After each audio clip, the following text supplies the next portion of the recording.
Welcome to the Pop Cult Podcast. Here are your hosts Ariana and Seth. I'm Seth, I'm Ariana. and this is the Pop Cult Podcast. Today we'll be reviewing two. I don't know what the theme would be. Sometimes we have themes with our episodes. International? Well, one of them isn't really. Two Cannes Film Festival-y kind of movies, I guess.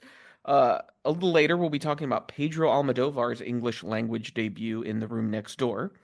But first, we're going to be talking about the Iranian drama, The Seed of the Sacred Fig. Judge Iman, paranoid amid Tehran's unrest, loses his gun. Suspecting family, he imposes harsh rules, straining relationships as society destabilizes. This film is set amid the protests that began in 2022 that were a response to the death of Mahsa Amini, a 21-year-old woman who died while in police custody for wearing her hijab improperly. The authorities claimed that she just happened to have a stroke. The protesters claimed that she was physically beaten, and that's what led to her having the stroke. And so the film uses a lot of protest footage, real-life protest footage, of young women, teenagers, university students removing their hijabs and walking about the street with their heads uncovered, some of them even just wearing their home clothes. And so we have this kind of real-life backdrop for this very intense family drama that's unfolding. So before we get into the particulars and the details, I wanted to know from you, Ariana, what did you think of The Seed of the Sacred Fig? It was an interesting movie that probably like quarter towards the end started to feel like a horror film. I've seen a lot of people say the same thing, that it became a horror film in like the last 30 minutes. Yes, which made it like in an interesting aspect of like declaring like who you are at home versus who you are at work. The person that's at work is going to creep in somehow. I saw some people saying that it's a film that exists as two things: a very tense family drama and the family as a metaphor for life under oppressive patriarchy. Yes. Because a lot of the things that they talk about happening to the women in their city and their country, we kind of see parallel when the family goes to the country to kind of escape things that are going on. Yes. And we see the father take the role of the patriarchy, and of course the wife and the daughters become these sort of women that are oppressed and have to figure out a way to fight back. It's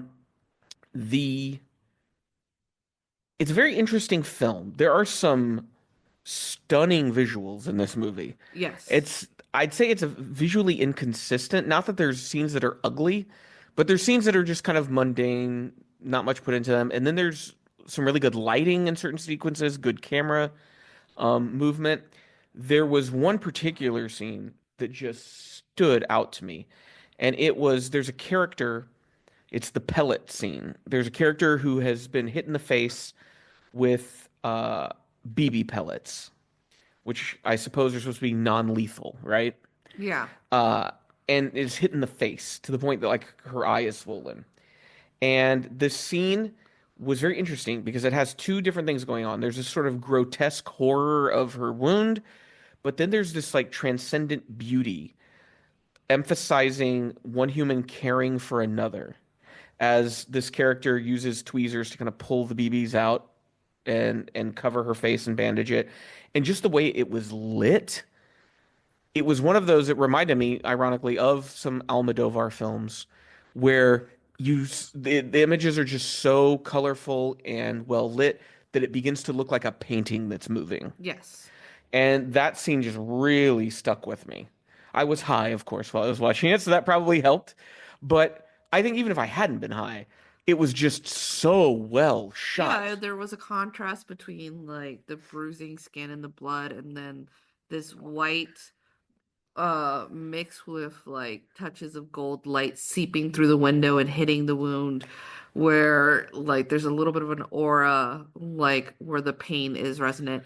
It's also the fascination that it's the mother who is against these protests, who is not a fan of this friend, even though they were willing to hide the friend for a little bit, who is mending to the wounds, who understands, yes, we need to get her to a hospital, but we need to tend to her as best as we can because we don't know how the hospital will treat her when they figure out where she got her, like, basically her wounds from. Yeah. So the director of this film is Mohammad Rasulov. He's been jailed for violating Iranian censorship and has had 3 prison sentences over his career. But every time he gets out, he starts making movies again. And so the most recent release, he was released for health reasons. I believe he's a bit older, but also he's serving so much time. He's only 52, but I think probably being in an Iranian prison 3 times is going to age you more than people who aren't being locked up. And so they let him out for health reasons around the time that these protests broke out, and so he made a movie about it. Once the Cannes Film Festival selected it, cast and crew were interrogated by the Iranian government and were banned from leaving the country as a result. Uh, Shortly after that, Rasulov and the 3 female actors who played the 2 daughters and their friend, and some other cast and crew members secretly fled to Europe, which is where they are now. They were not able to get out. Uh, Sohila Golestani or Misag Zara, who play the parents. They are still in Iran, and from what I can tell, they're not really sure what the status of them is.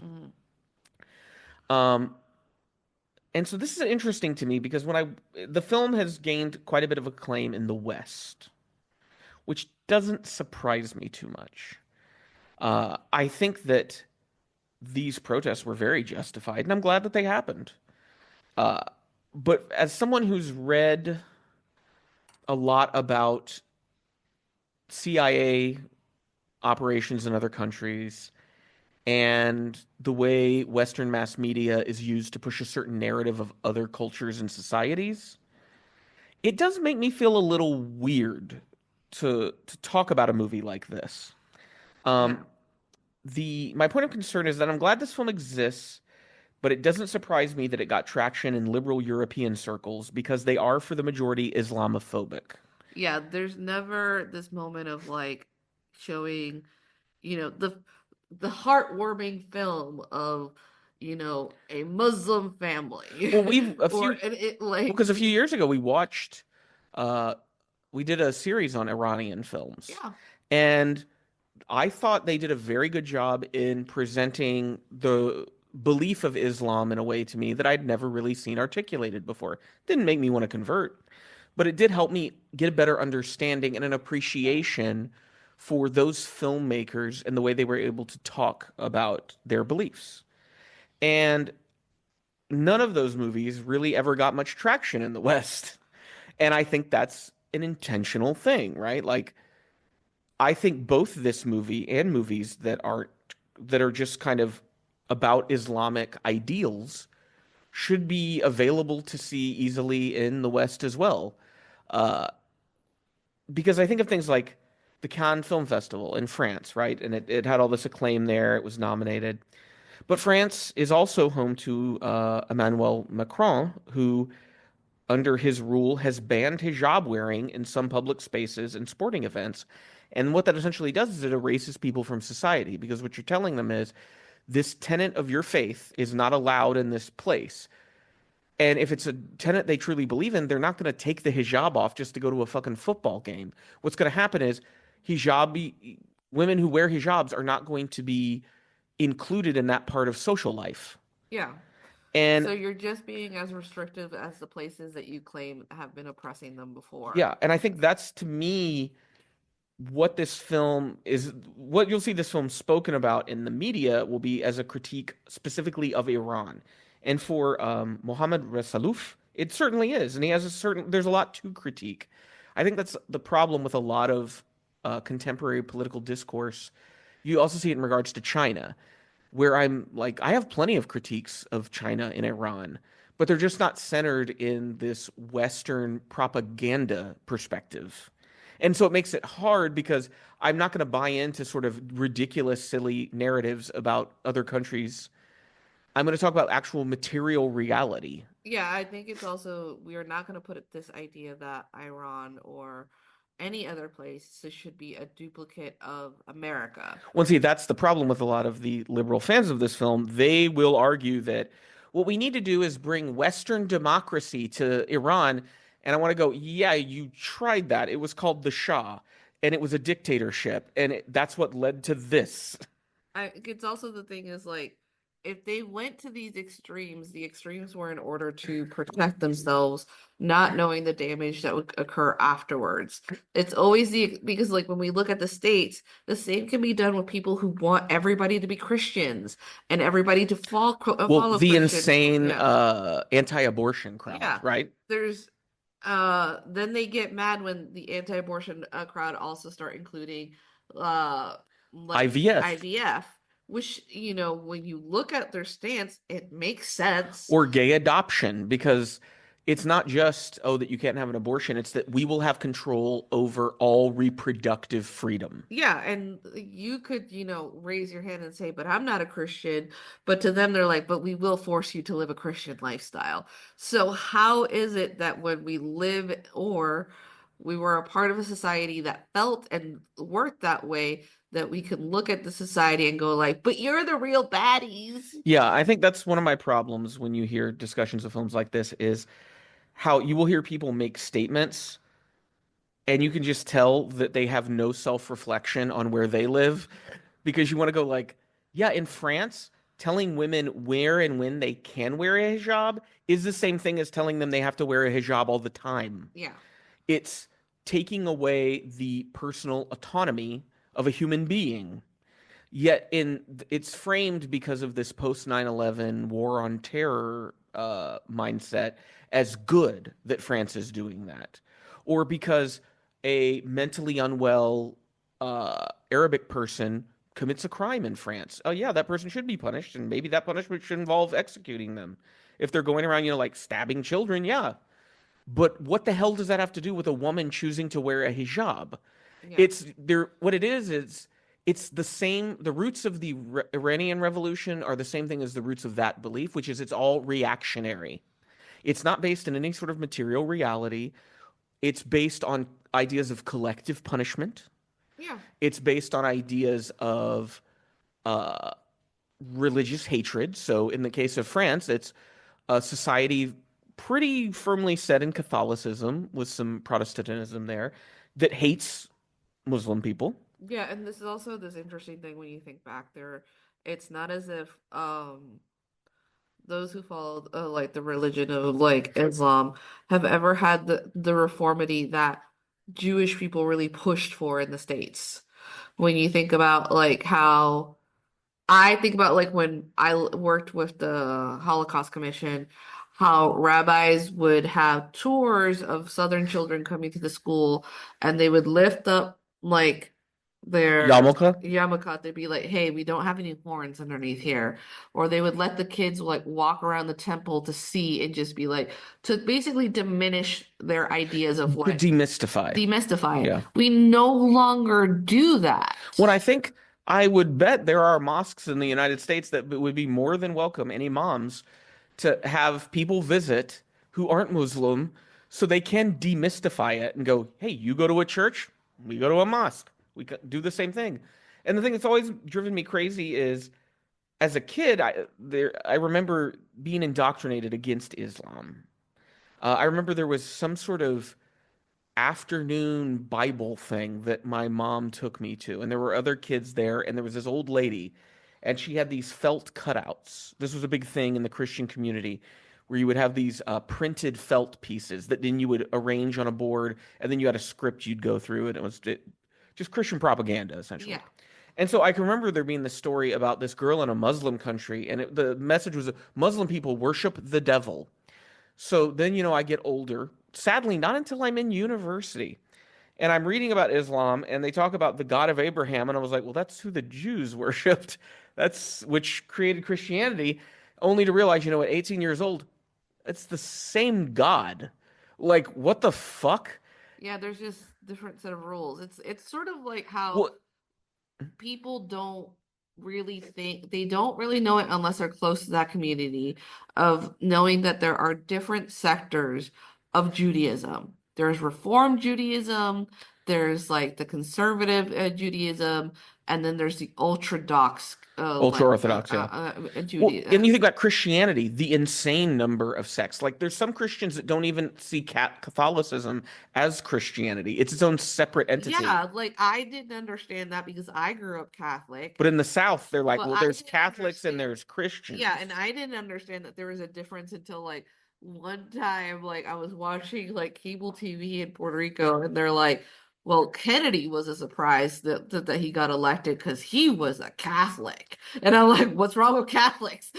Uh, And I feel like that's when you explain it to me. I'm like, "What's the difference?" And well, you, it's because, uh, well, I mean, that's a whole, like, I'm sure there's whole history podcasts about that. yeah, But, like, I think what it boils down to is this absurdity of people framing the religion as the reason why the oppression is occurring and not understanding that the religion is being used as an excuse for the oppression. yeah, So, uh, in this instance, there's nothing wrong with Islam any more than there's anything wrong with Christianity or Judaism. Do I believe these things are literally true? No.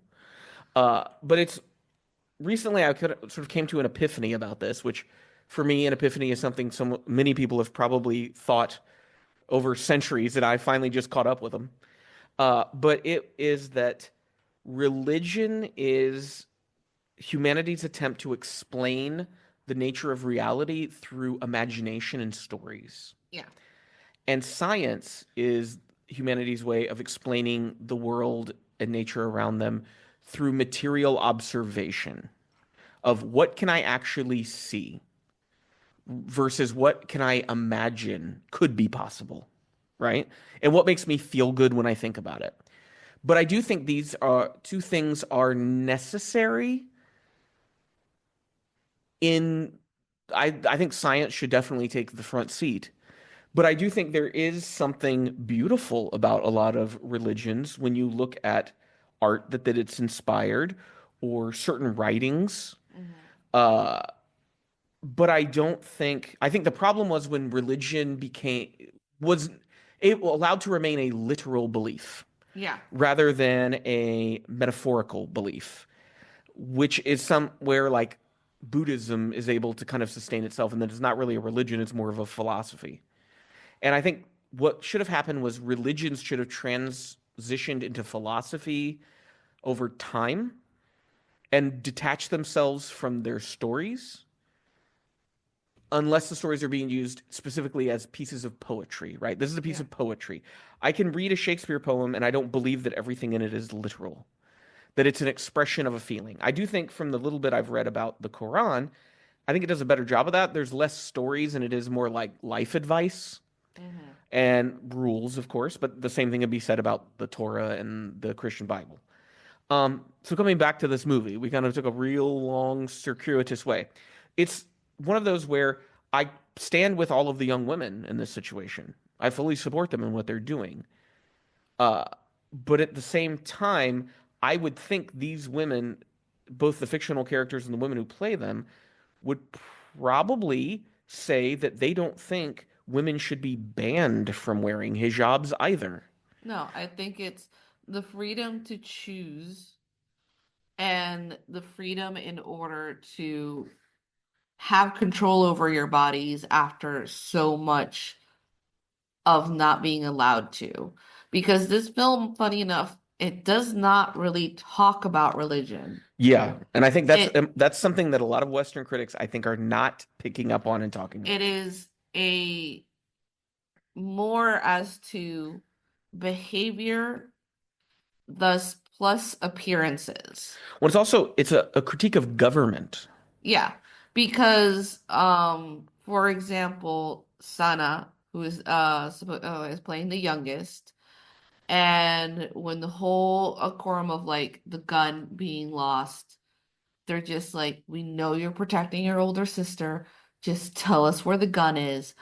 I'll let you paint your hair and like dye your hair And and paint paint your your nails, nails. yeah. And it is a moment of like anger for Sana when they're offering this because of course, like she could hide her hair under her job, but like the nails might be too revealing. And then the father, like afterwards, asked the mother, why does she want to dye her hair and paint her nails? And she's like, well, she's a teenager and things change. Well, he's like, times might change, but God does not. And it's like this interesting thing because we don't really see this family pray. Yeah, they don't seem particularly religious. He's just devoted to a certain line that the government has fed him, and he's being made to basically what his job is he's trying people that they're arresting during these protests without any evidence. Just it's he's there to sign convictions. And he's there to also interview them through while it's being recorded, but it could also just end up being torture. Yeah, I thought that was a very interesting sequence when we see the way interrogations work. Yes, because I did like the way that it was sold to the dad. Don't worry about it. It's a psychological exam. When It's he good, was like, also told someone else was going to do it, and that yeah. person didn't do it. Yeah. And it's like, it's okay. They're a professional. It'll be a conversation. He'll just study body language and voice tones. But then it was interesting that for the young girls, they put blindfolds on them and they adjust the blindfold until they can't see out the sides, but they can see when they're looking down. And then what happens is the interrogator comes in the room, puts a piece of paper in front of them with a pen, and then they write back and forth. Yeah. But then at one point, like the interrogee, I think is what you call it, is signs it and then holds up the paper, and no one takes it. And then we cut to a wide shot and see that the interrogator has just left the room. Mm. So there's also this weird compliance Yeah. going on. It's just sort of exercising our power to see that you'll comply as long as we tell you to. It's also him being smart because he is deemed probably a friend of the family that he does not want to reveal his voice towards them. But by doing so, Sana sees his hand, and by seeing a ring, she makes a connection. Yeah. Um, it's like I feel like the film does such a good job because it was filmed in over 70 days in secret. And most of the film takes place in an apartment where you have like the curtains closed. So I can Yeah. see how they could do that.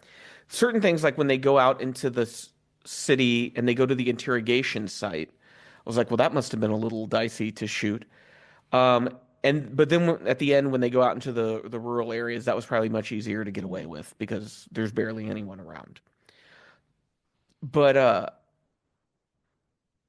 it's interesting because the way the protests are kind of brought up in the film is it's not until we're a bit of a way into the film that they say exactly why the protests are happening. Yeah. And so we're meant to kind of be, I think, as Westerners, because that's also a question I had. Who's the film intended for? Is this intended for Iranian people or is this intended for Westerners? Who's the audience the I film has been don't made for? really feel like it was for Westerners. Really? I think it probably had the editing had to do with that, but I don't think the conversations felt as if it was for Westerners because it felt as if there was something that we should have known about the politics. Though if we were Iranian, we would have picked up on like clues earlier on. Yes. I gotcha. Especially within like the attitude towards the eldest daughter and the father. It's just like she's angry, she's hostile towards him for a good reason, right? But we don't really like we assume if we're coming into it, we're supposed to see that at some point she was submissive to her father or she listened to her father, but it's from the get-go, she's just like contradicting her father, even after her mother like is saying, "Hey, we're gonna move into a new apartment and you guys need to start behaving better." Like we are moving like because like they're moving up in life. Yeah, because he takes this position and it affords him all these luxuries that he wouldn't Yeah. otherwise have. And it's supposed to be okay, the girls can finally like we don't like have a room of their own and we can have all this nice stuff. And maybe dad won't be there with the family family dinners all the time, but when he's there, like we'll be able to like live in this luxury that we didn't live before. When I think what's ironic there is you could be describing the way the United States works. Yeah. The more compliant you are in engaging with our institutions' exploitation of vulnerable people, the more you will be rewarded. You look at all the cronyism that happens in the United States. It's all based in that. Promotions and corporations are often based in very similar things. And so, what's I think an interesting theme in this film that is probably not touched on that much is this whole the concept of them getting all of these nice things, like a room where the daughters can each have their own space. That should just be like normal, right? Uh, but it's by depriving the people of certain amenities, you turn those amenities into luxuries that then you can leverage, like, the carrot and the horse to get them to do things they otherwise wouldn't to each other. And that's part of the film is the destruction of the family unit. Yeah. And once again, you could say the same thing about the United States is I don't see the family unit any more stable in the US than I do here in this movie in Iran.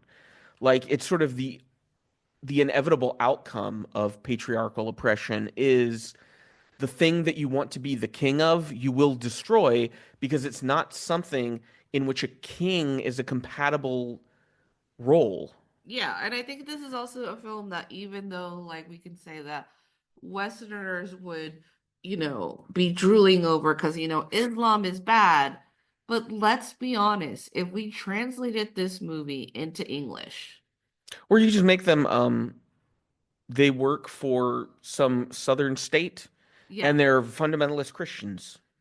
it would Americans would like you would have conservative Americans eating it up until the middle part.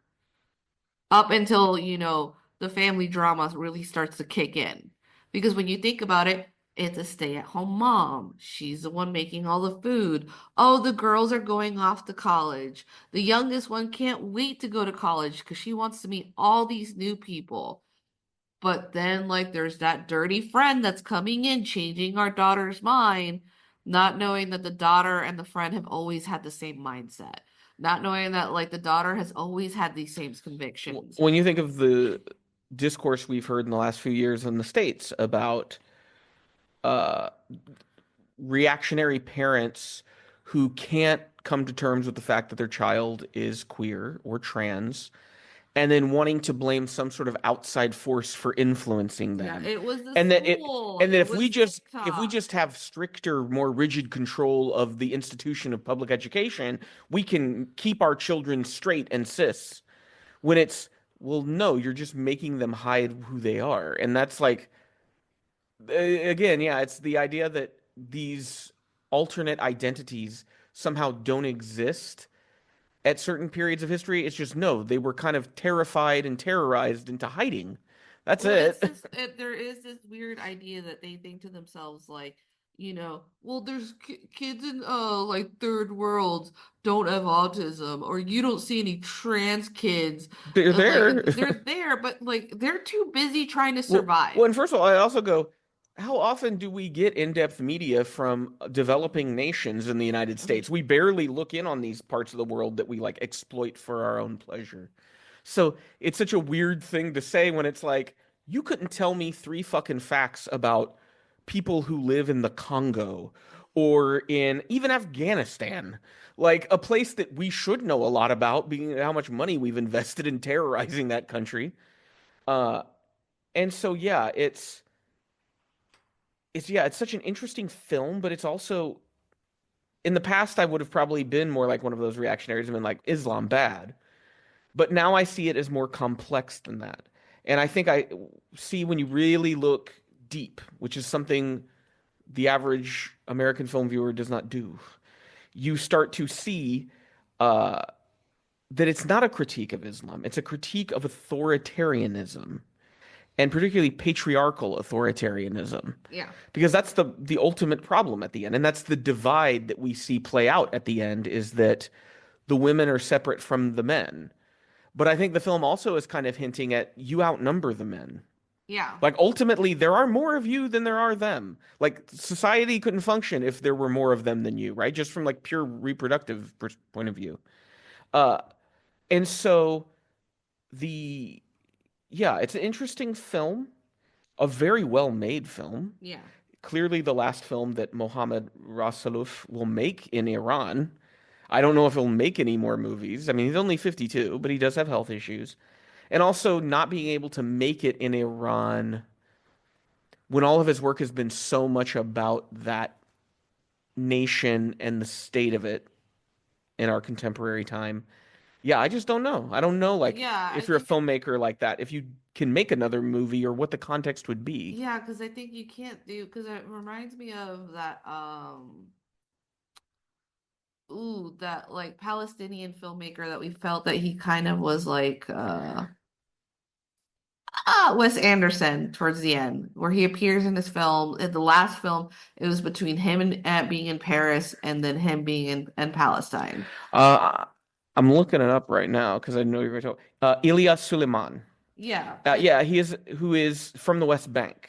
And right now, the West Bank's being invaded by Israel. yeah. I mean, him as a filmmaker, he has that flexibility of still talking about where he is from, while also like being somewhat whimsical and then being like, oh yeah, my films will not be considered Palestinian enough by the Paris people because I live in Paris Well, now. that it must be heaven is the film. Yeah. Because yeah, I think he was clever in that he understood that continuing to make films in occupied Palestine is going to become increasingly harder to do. So I needed to figure out so he needed to figure out a way to like talk about Palestine while being out in the world. Yeah. Um, but yeah, and that's why it's so odd to me that you'll see plenty of critique about Iran, justifiably so. Like it is a very oppressive regime. There's no doubting that. But from the same mouths, you won't hear an ounce of critique of the Israeli occupation. Yeah. But yeah, the seed of the sacred fig. Would you recommend this to our audience? I'm on the fence. Yeah. I feel like if you know about enough about Muslim culture and Islam, go for it, but also have in the mind that like just read more about Iran before you get to make a conclusion. Yeah, because I know there were fears, and they were justifiably so, about these protests that how U.S. operatives would try to use the protests in their favor. And it is that's a viable concern because I just read, I think it was this week in Syria, the head of this regime that the rebel group that liberated Syria, as of this week, is responsible for massacring 100 Syrians, including women and children. So it's one of those where you think that the fight's over, and it's not, because you have to be very careful with who you're trusting. Because, yeah, it would be great if this regime of Iran could be overturned, but there's also the chance that someone equally as bad would take over. It would just be a different configuration of elements. Just another extreme. Well, because the Shah of Iran before this was a dictator, very oppressive, tortured and murdered people, and was replaced with a regime that is very oppressive and tortures and murders people, but it's from a different, they justify it from a different point of view, from a different type of conservatism. Uh, but yeah, I would say if you are I wouldn't make this someone's first Iranian film. No. I would say like an Abbas Kiarostami film would be good, like Taste of Cherry or something. But this, if you're someone who is well versed in Iran and has an understanding of the internal politics there and the global politics as they're concerned, then I would say, yeah, I think you would get something out of this movie.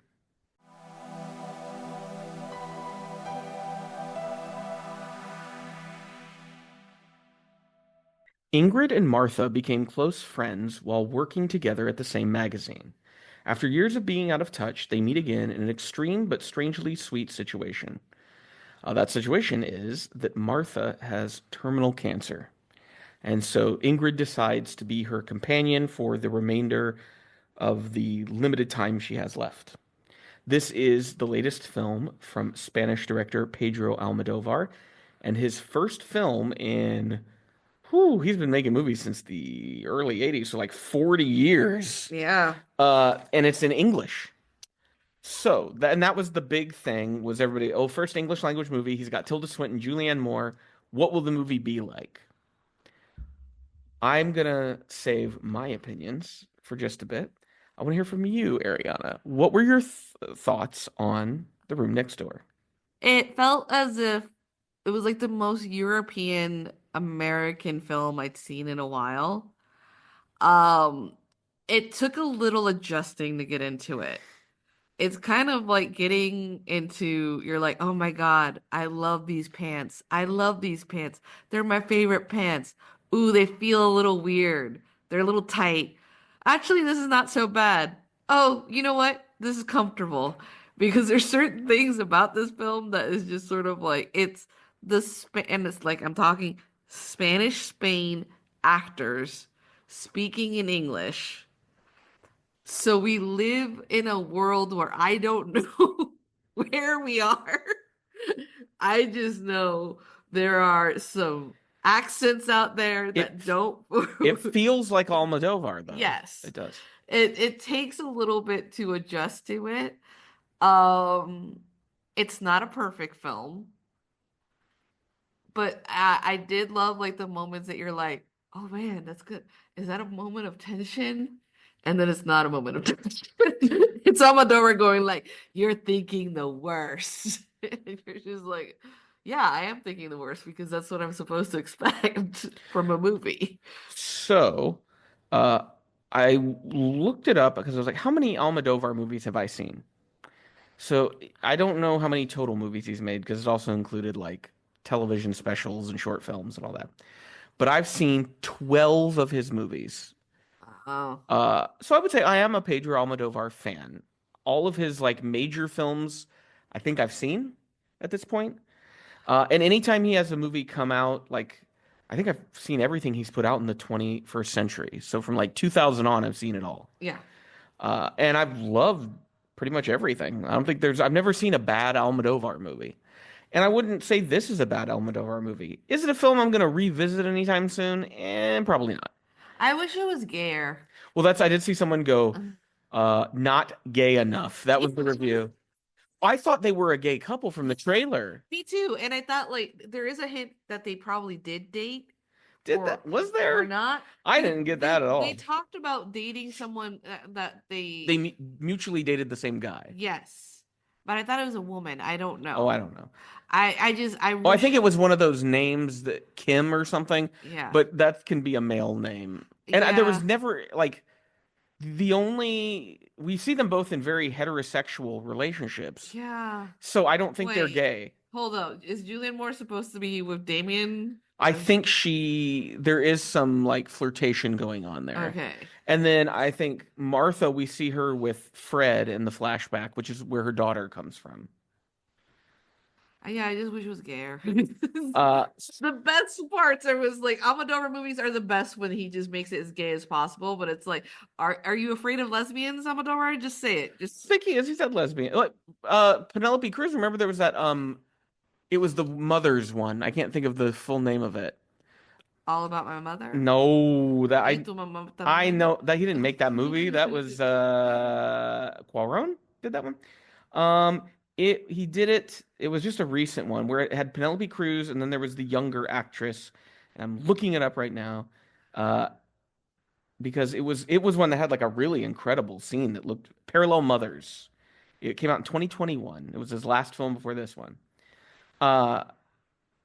And there was like a pretty graphic lesbian sex scene in that movie. But yeah, his first English language film, and pretty tame in that regard for sure.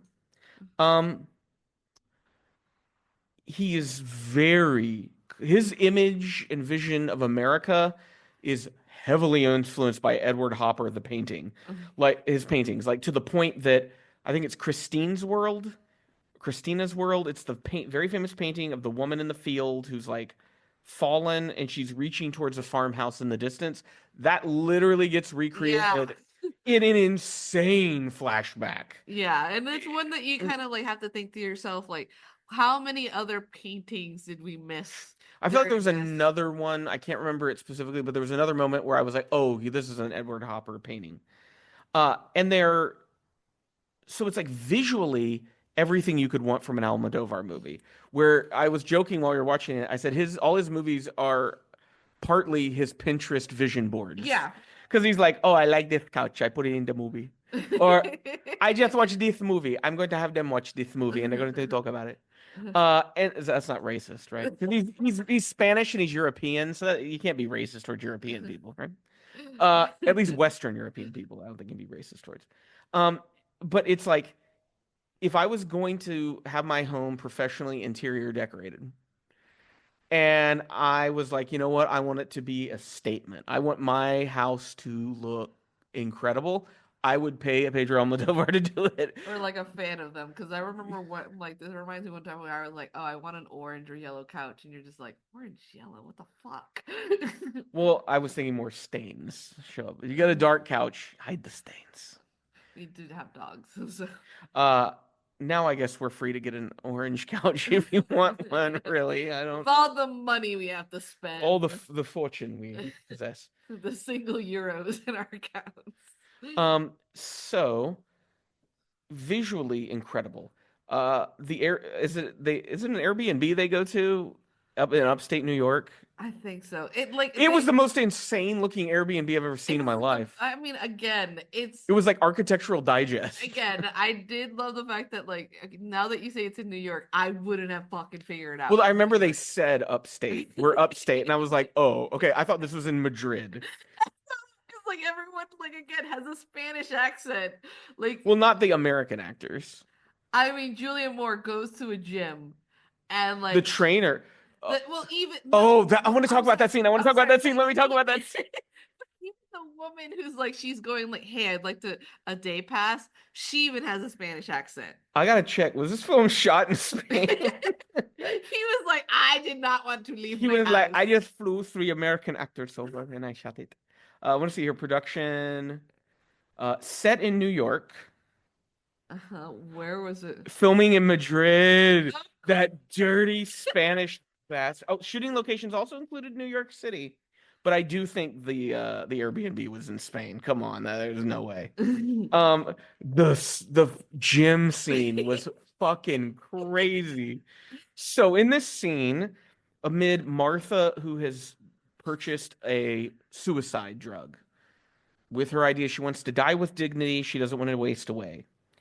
So this has been some ongoing tension between Martha and Ingrid. Ingrid's like, I'm gonna go to a gym. And so she comes in. She doesn't have a membership there because, of course, they're visiting. And so she can only use the gym as a guest if she pays for a personal trainer. Or you can use the trainer. It's free. That's Yeah. And so we have Jonah, I think he is. One scene. He's only in one scene in the movie. I think they have like 2 scenes together. And very there short. is this conversation they have about him not being allowed to touch her. Yeah. It's after like Because it was something she wants, like, to rub a muscle or something. No. It's she's exercising. A hug. That's She's exercising. She starts to cry because she's kind of like like as when like the body is ready to die. That like if the body's healthy, it resists. Like, okay. Put the mind in it, and like they sit down, and he's like, I would hug you, but I'm not allowed to. But I'm not allowed to because HR something Yeah, happened. and then like you think, okay, that'll be the end of it, which was a weird thing to say. No, he and Ingrid go on to have a conversation about how crazy it is that he can't hug her. And this, to me, felt like Pedro Almodovar had gone to a gym or something. And he was like, oh, I want these people to be touching me, these sexy men. And like, he was like, oh, can I give you a hug for helping me out here? And they were like, well, sir, we can't, it's an HR policy. Oh, that's bullshit. I hate that. I want the man with the muscles to hug me. So he's like, I'm putting that in my movie. Because that's not the only rant in this movie. Yeah, he kind of had a moment like, what's that guy that did the Dancer in the Dark? Lars von Trier? When we watched his the Kingdom Hospital. Yeah, the last one where he was like ranting about wokeness. It was lame.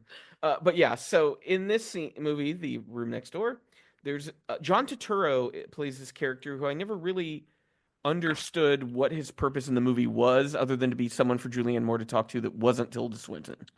I mean, he was supposed to be a reflection of you. Well, yeah, that's what we're about to talk about. And so there's a scene where Ingrid goes to have lunch with Damien, John Turturro's character. John Turturro being most famously, was it Jesus Cantana? Yeah. Fake Latino in the Big Lebowski. He is talking to her, and I don't remember how the hell they got on the topic.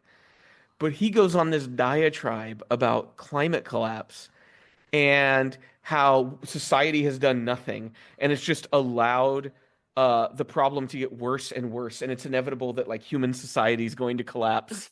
And then even at one point goes, "I'm sorry for ranting," but like that was an intense moment. It was fucking crazy.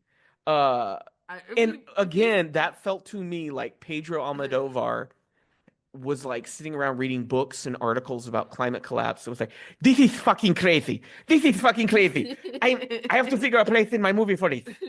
And so he was like, he wrote this weird monologue for John Turturro to have that doesn't like, because there's ways you could bring that back, like with Ingrid's or Martha's cancer, right? Like, cancer is often caused by environmental factors in many instances. No, there's no way to link it back. Like relating, because she was a war, A war correspondent, and like how how war at the end really does fuck the environment, and those who live close to like war, like nope, like weapons being used get sick. Nope. And then there's really weird asides in the movie. But I mean, again, I'm calling these weird things but it endeared the movie to me because it was like, I was like, oh, there's Pedro. It's in English, but it's fucking crazy. Esther Rose McGregor, who we just recently saw in Baby Girl, Ewan McGregor's daughter, Baby Girl, has one scene in a flashback where she plays Tilda Swinton as a young woman, who, her boyfriend has come back from Vietnam and is very explicitly saying things like, I am traumatized because of Vietnam. And they kiss and they end up having sex. So that's when she has her daughter, Martha. I think there's like a second scene where like she just tells him, oh, I'm pregnant.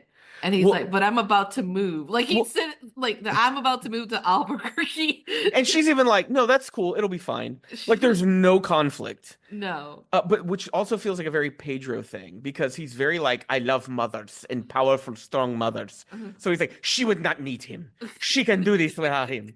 Even though, like in the film, they're very like adamant about like Martha fucking like knows that her daughter fucking hates her. Well, and what is interesting is they do this whole thing of she talks about her daughter a lot, We don't see her daughter until after Martha dies, and then her daughter shows up. And because Tilda Swinton appears to include this in the contract of every film she does, she has to play dual roles. So she also plays Martha's daughter. Which was when I was kind of like, okay, Pedro, now I'm getting a little like, but why not cast Esther Rose McGregor as the daughter and just have her like wear some, more mature looking clothes and do a little different with her hair? Because then it would be, oh, there's a link here. But like having it be Tilda Swinton and having Ingrid not react at all to the fact that she's identical. I remember, like at some point when like Martha at the beginning when she's talking to Ingrid, she's like, "Oh, sometimes I think you got swapped from birth." She's like, "What are you talking about? You both have the same face." She looks just. And then Pedro's like, "Because they do." Short. Yeah, that was weird. That was very weird. Then there's another crazy fucking scene in this movie where you'll remember this as soon as I start describing it. Flashback to Martha in Iraq, I think. Yeah. And she's with this photographer who's played by a Spanish guy.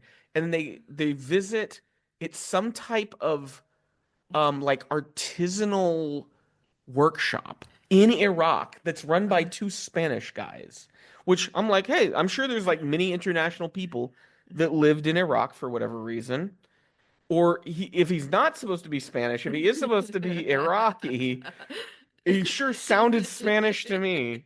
Because I'm like, I've watched a lot of films with Arabic characters speaking their native tongue and then speaking in English, and this sounded like a Spanish person. Bernardo. I mean, yeah, his name is Bernardo. So the photographer and Bernardo, and it is like the gayest, like they're inches away from each other's faces. There's clearly history between these two guys. They're clearly gay, and they're clearly into each other. And that's one scene, and it is never referenced again, and never goes anywhere. I think there is reference because like Martha has a conversation with the photographer, and he's like, "Yeah, we fucked," and like these casual conversations about sex, which you're supposed to indicate that it's like an American talking to someone else to some point would be shocking, or they would be like, ha ha ha, let's, like how quirky or cute you are talking to me about your sex life.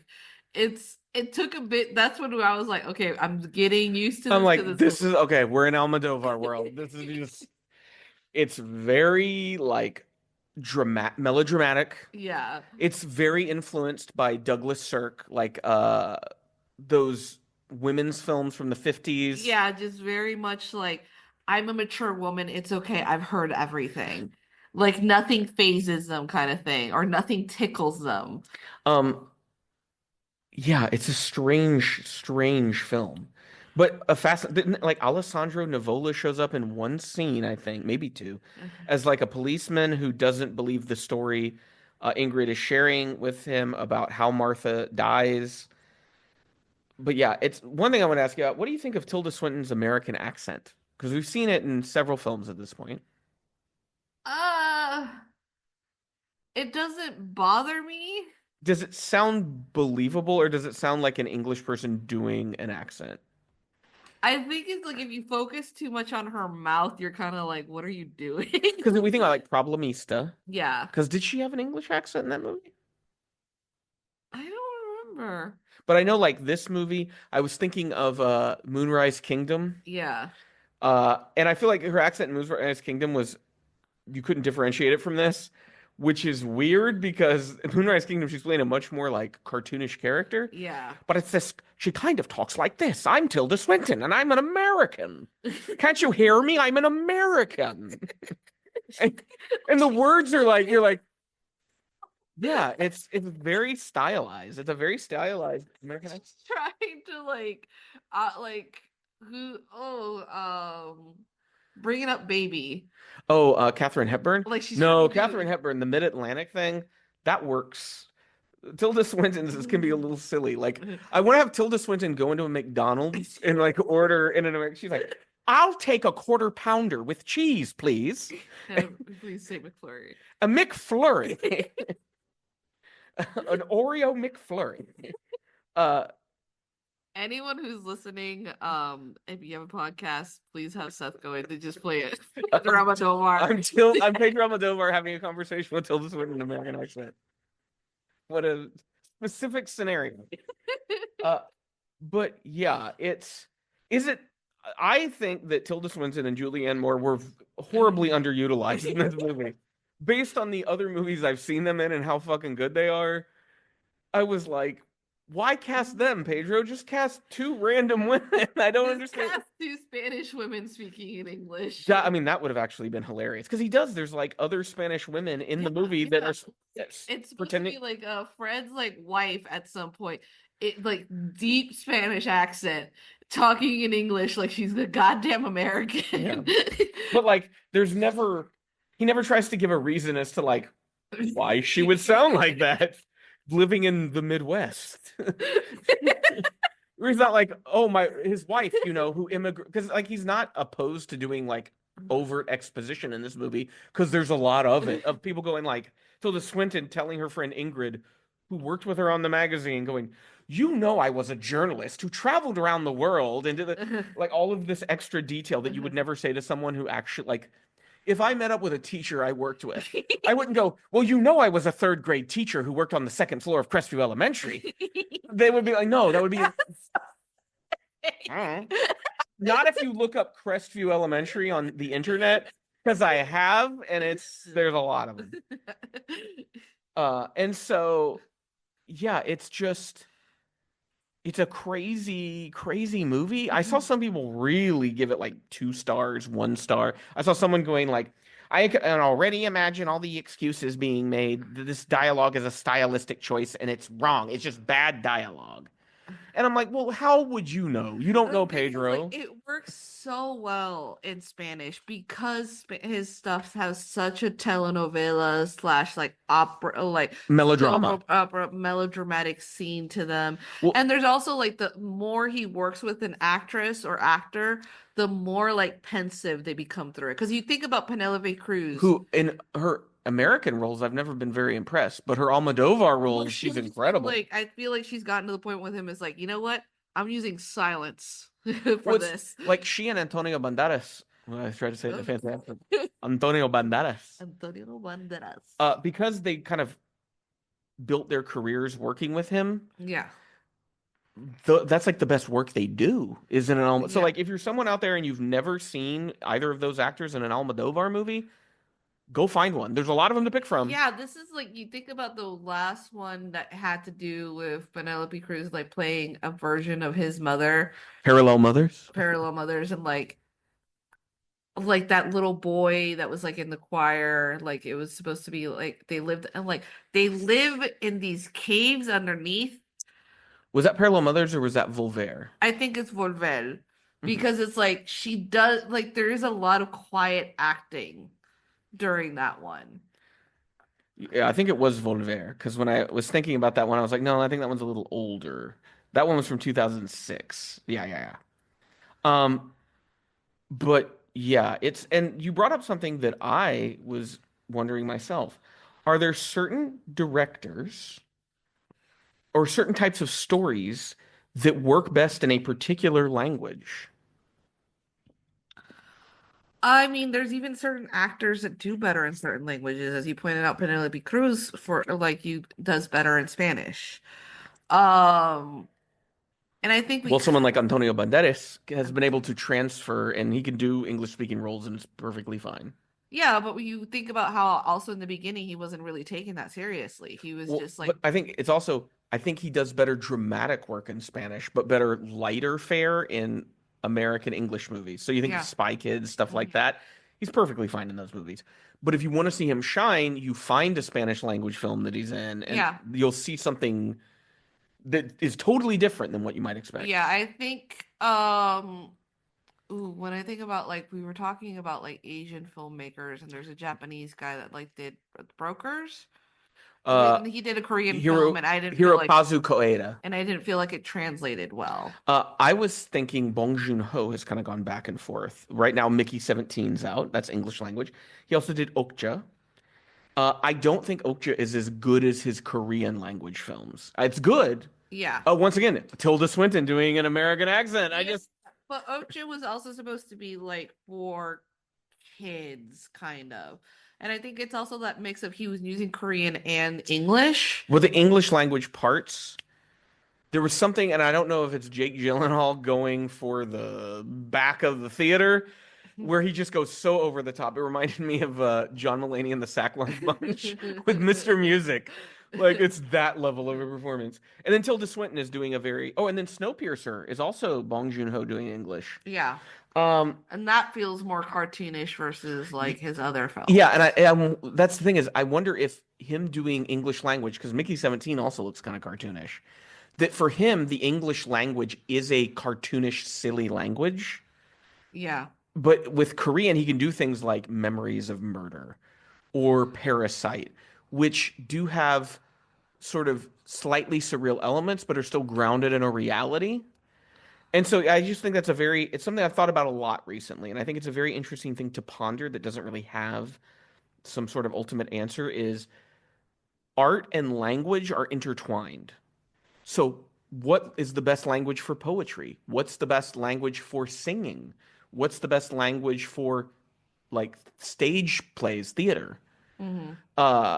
Because There's even like that thing about accents. How like a lot of people think that the best way to do Shakespeare is with a Southern accent, and like to be or not to be. That is the question. All right, Ernest. Yeah, that would be uh to be or not to be. Know what I mean, Vern? Isn't that literally the way that like what an Well, like he was interview Shakespearean had? trained, yeah. That's what he did in like the interview. Yeah. He pulls the hood off and it's him with the cap. But yeah, I think the intersection of language and art is a very interesting place. Which is maybe why some people become linguists, right? I mean, how you joked that every time you see like a Filipino singer, you're like, God damn, is everyone in a Filipino? Yeah, I'm like, American record companies should just build an office in the Philippines and just like hey, you want to be a singer? Come on in. We know you can sing.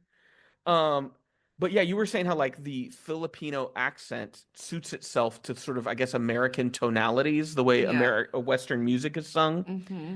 Uh, and so that's another thing is like, what are the best accents for different styles of singing? Yeah. Uh, but yeah, I think The Room Next Door is a film that kind of shows us Almodovar works best in Spanish. Yeah. I don't think he needs to do another English language movie. He doesn't need to prove himself to Yeah, anyone. we've seen it. I get that there are American or just English speaking actors that want to work with him. Guess what? Download Duolingo, learn a little bit of Spanish. Yeah, and Or Tilda Swinton, I mean, I think she speaks fluent Italian because in Luca Guadagnino's I Am Love, she speaks Italian through that whole film. yeah, like it's okay, or just be like, hey, Almodovar, can I show up in the film, but I just will speak English and everyone speaks Spanish to me. Or like, we're gonna teach you, you'll be in one scene and we'll teach you. It'll be the reverse of this, where we had characters show up for one scene and never show up again. Just have Julianne Moore show up. You teach her lines in Spanish. You have a dialogue coach. There you go. And that which ties back into Ryosuke Hamaguchi. And we think of the film Drive My Car, Yeah. which was about a staging of Uncle Vanya, where different actors in the cast had different language backgrounds, including someone who was hard of hearing and only spoke with Korean Sign Language. Yeah. And that in that film, Hamaguchi is kind of pointing at this idea of you don't need to know the other language. It's you're understanding the emotion. And I think that was something we didn't get in this movie. No. Is I never felt like the emotion was being conveyed well. No, there is a lot of like suspense moments that Very you think, Hitchcock. yeah, But that's another thing about Almodovar. He'll put this like Hitchcock ass music in his movies, and you're like, oh, somebody's gonna get murdered, eh? And like, no. Like Under the Skin is probably the most like, oh, this is like a twisted Hitchcock kind of a also movie. there was that other film, like there's an early Antonio Banderas film with Oh, Tie Me Up, Tie Me Down? yeah, that one. This one, it was just sort of like, you can take this pill if this is too much for you. And you think, oh shit, she's gonna kill her. Yeah, because even when the death occurs, I didn't get a lot of emotion. It felt like, oh, she's dead now. Okay. Would you recommend The Room Next Door to our audience? Yes, because how else will you really appreciate your invitation? Tilda Swinton. Tilda Swinton, but also Almodovar being madness in this film. Well, he's not in the movie, so how will you know? But also the way that you're just like talking about the I love this couch. I want this couch. This couch. This couch will be prominently displayed in the film. I would not recommend it. I would recommend that you watch another Almodovar movie. Yeah. I would say something like Talk to Her is a great one. It's okay if this is your first one, then just have another one lined up immediately so you know that this is not like the full extent of his work. I think Women on the Verge of a Nervous Breakdown is a really good comedy. Yeah. But yeah, you have a lot better options to pick from, but still watch this if you can kind of suspend this expectation of a good movie and just like it's a silly movie that is just it's very much an Almodovar movie.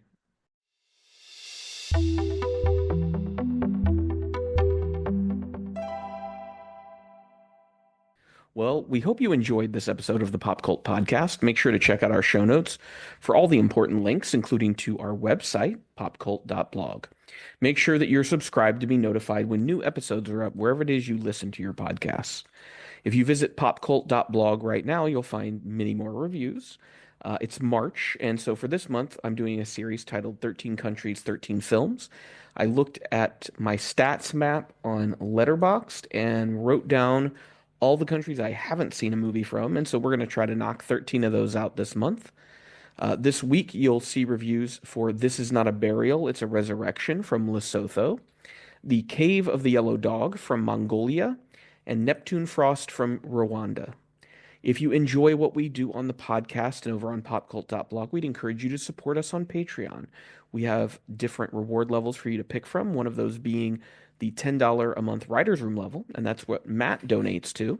And so that means Matt gets to pick a movie every month for me to watch and review. This month's movie will be the 2009 Tony Scott remake of The Taking of Pelham 123 with Denzel Washington and John Travolta that I'm not looking forward to because I really like the original one, and I have a feeling this remake is not going to be that good.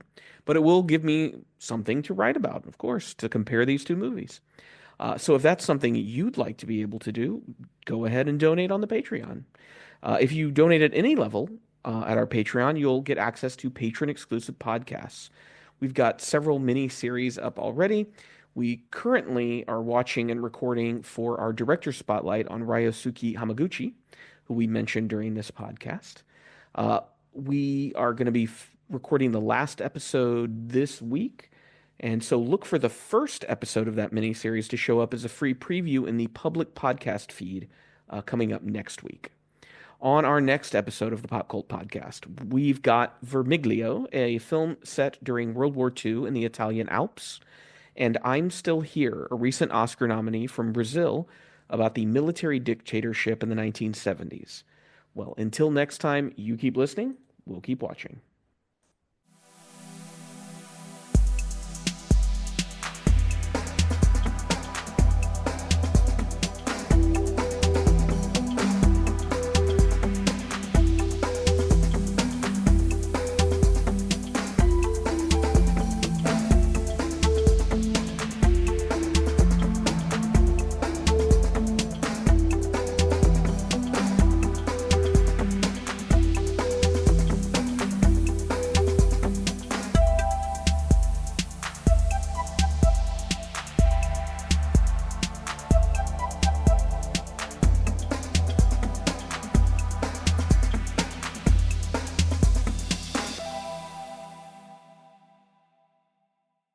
Our podcast music was provided by thepodcasthost.com and Alitu, the podcast maker. Find your own free podcast music over at thepodcasthost.com/free music.